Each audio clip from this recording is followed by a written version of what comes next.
everyone, I hope all of you are doing well. So आज हम discuss करने वाले marginal utility, law of diminishing marginal utility. और मैंने पिछली वीडियो में मार्जिनल यूटिलिटी ऑलरेडी डिस्कस किया है, but still I will repeat it कि मार्जिनल यूटिलिटी होता क्या है। The utility that we are attaining from each additional unit of any commodity, it is known as marginal utility. क्या मतलब?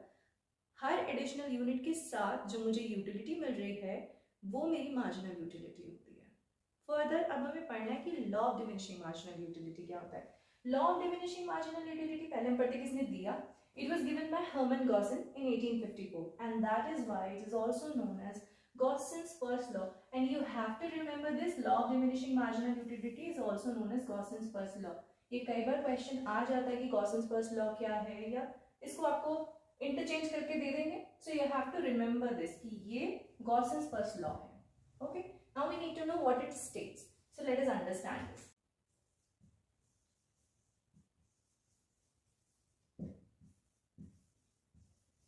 So law of diminishing marginal utility will state that with each additional unit of any commodity, the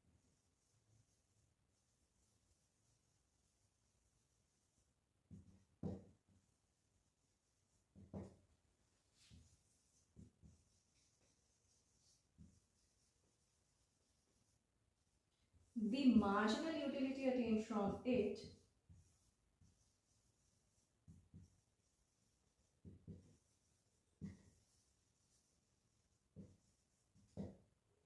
keeps on falling.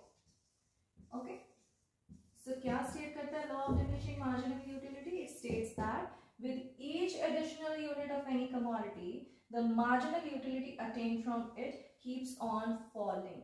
Her additional unit के साथ साथ जो utility मुझे मिलती है, तो मार्जिनल यूटिलिटी जिसे हम बोलते हैं, वो डिक्लाइन होती जाती है, डिमिनिश होती जाती है। आपको यहीं से समझ आ जाएगा कि डिमिनिश हो रही है, it is decreasing with each additional unit the marginal utility attend from it keeps on diminishing, it keeps on falling. कैसे समझेंगे हम इस चीज को?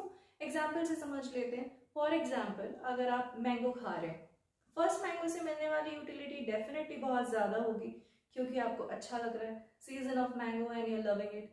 बट सेकंड तक आते आते थोड़ी यूटिलिटी उससे कम हो जाएगी, थर्ड पे आएंगे, फोर्थ मैंगो खाएंगे, फिफ्थ मैंगो खाएंगे, the marginal utility that you are attaining with each additional unit it keeps on diminishing.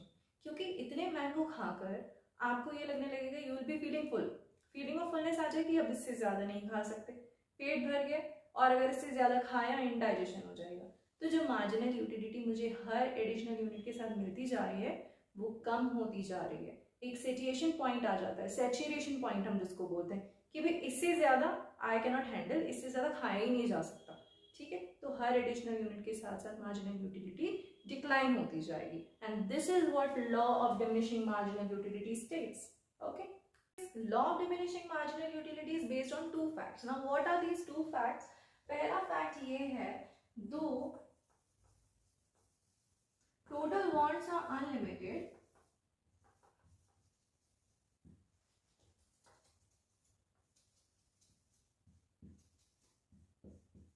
but each single want is satiable.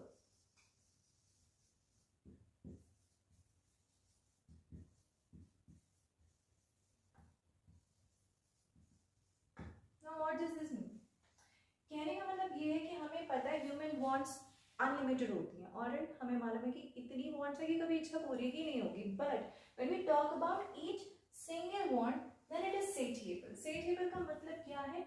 एक सैचुरेशन पॉइंट होता है, ठीक है, उस सैचुरेशन पॉइंट के बाद आपको कोई सेटिस्फेक्शन नहीं मिलेगी। आप उस कमोडिटी को कितना भी यूज कर लीजिए, you won't gain any kind of satisfaction, and that is what we are saying कि हमारी ईच सिंगल वांट जो है ना वो सेटिएबल है। और जब ये इस फैक्ट पर बेस्ड है तभी तो हम कह रहे हैं कि हमारी मार्जिनल यूटिलिटी जो है वो डिक्लाइन हो रही है। ठीक है, अगर सेटिएबल ही नहीं हो, ये नहीं होगा, सैचुरेशन पॉइंट नहीं होगा और सेटिएबल नहीं होगी हमारी वांट, तो फिर मार्जिनल यूटिलिटी कम कहाँ होगी? It will not diminish, and that is why ये इस फैक्ट पर बेस्ड है। अब सेकंड फैक्ट कौन सा है हमारा? सेकंड फैक्ट ये है, नो डिफरेंट गुड्स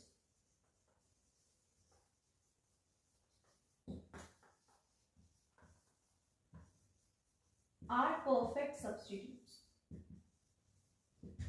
मान लीजिए कि दो गुड्स हैं वो परफेक्ट सब्स्टिट्यूट्स हैं, अब मैंने एक वांट मेरी पूरी हो चुकी है, सेटेबल पॉइंट आ गया कि अब मैं इसमें यूज नहीं कर सकती, लेकिन if it is a perfect substitute to some other good तो मैं अपनी किसी दूसरी वांट में उस कमोडिटी को लगा सकती हूँ, उस गुड को लगा सकती हूँ, तो मुझे उससे सेम अगर यूटिलिटी मिल रही होगी, मेरी दूसरी इच्छा भी उससे पूरी हो रही होगी, परफेक्ट सब्स्टिट्यूट अगर होगा तो मार्जिनल यूटिलिटी डिक्लाइन ही नहीं होगी, क्योंकि अभी भी मुझे उससे कुछ यूटिलिटी मिल रही है ना। तो परफेक्ट सब्स्टिट्यूट्स नहीं होते कोई भी गुड्स, इसीलिए हम बोल रहे हैं कि मार्जिनल यूटिलिटी जो है it will diminish. If two goods are perfect substitutes then the marginal utility would not decrease, क्योंकि we can use that good for fulfilling some other want and we will gain satisfaction। तो ये नहीं होता, इसीलिए यहाँ पर कोई भी डिफरेंट गुड्स जो है वो परफेक्ट सब्स्टिट्यूट्स नहीं।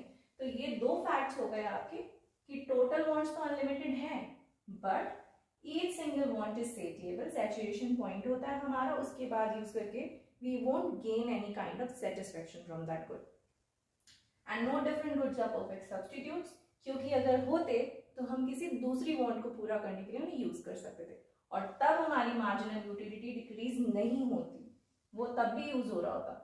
इसीलिए ये दो फैक्ट्स हैं जिस पर डिमिनिशिंग मार्जिनल यूटिलिटी का लॉ बेस्ड है। Alright, let us understand how this law of diminishing marginal utility works with an example.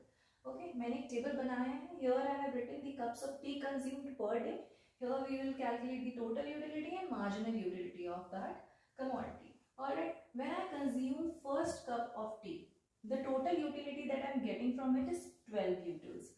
Okay, now I have to calculate the marginal utility. What will be the marginal utility? Marginal utility को calculate करने के लिए I have a formula that is delta T upon delta Q. What is delta T? It is change in total utility upon change in quantity. Alright. अब first cup of tea से जो मुझे total utility मिली है वो 12 है, marginal utility भी यहाँ पर मेरी 12 ही है। Alright. But when I consume second cup of tea, total utility increases to 22. Alright. Marginal utility क्या हो जाएगी? Delta T upon delta Q. Now what is the change in total utility over here? It is 10. So यहाँ पे मेरी marginal utility हो जाएगी 10 upon 1 because change in quantity is 1 only. Okay, so my marginal utility here is 10 utils. And when I consume third cup of tea, total utility increases to 30 but marginal utility declines to 8 utils. Okay. Further, when I consume fourth cup of tea, my marginal utility declines to 6 utils. With fifth cup, it declines to 4. And when it comes to sixth cup, हमारी marginal utility जो है वो 1 हो जाएगी. And with seventh cup, it will be equals to -2. And with eighth cup, it will be equals to -4. So we can understand with each additional unit of any commodity, the marginal utility keeps on declining and total utility is increasing but at a decreasing rate. And में आते आते वो भी decrease होने लगा है, लेकिन marginal utility आपकी डिक्लाइन हो जाएगी और एक टाइम ऐसा आ जाएगा कि वो नेगेटिव में चले जाएगी, आपका सैचुरेशन पॉइंट जब आ जाएगा। जैसे कि अगर आप कंज्यूम करते ही जाएंगे चाय को बार बार बार बार, इतने कप चाय पियेंगे तो आपको गैस ट्रबल हो सकता है, एसिडिटी हो सकती है, anything can happen, and that is why marginal utility can also go in negative. And this is how law of diminishing marginal utility works. Okay, how law of diminishing marginal utility works, and I hope आप लोगों को समझ में आ गया होगा. Let's revise it again. Marginal utility is the utility that I'm getting from each additional unit of commodity, and diminishing marginal utility means with each additional unit of any commodity, the marginal utility keeps on decreasing.